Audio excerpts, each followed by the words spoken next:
Tribuners, kita ke berita terakhir.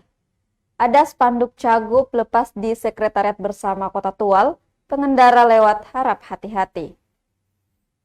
Spanduk raksasa milik pasangan calon gubernur Maluku Murad Ismail yang berpasangan dengan Michael Watimena dengan akronim 2M itu nampak terlepas di Watdek Kota Tual.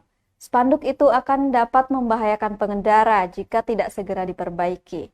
Pantauan tribunambon.com Sabtu 12 Oktober 2024 pukul 11 siang waktu Indonesia Timur, nampak baliho dengan latar belakang biru muda yang dipajang di Sekretariat Bersama Tim Pemenangan 2M itu di Kota Tual terlepas dan hanya dibiarkan bergelantungan.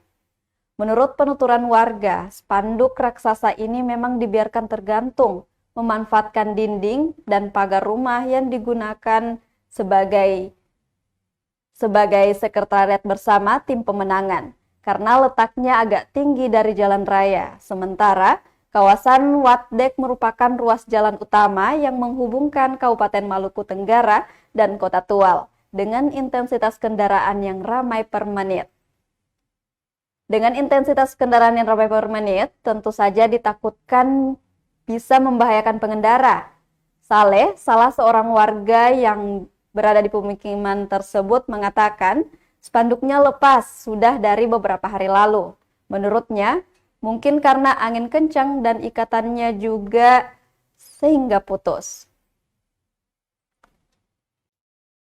Download Tribun X sekarang, menghadirkan lokal menjadi Indonesia.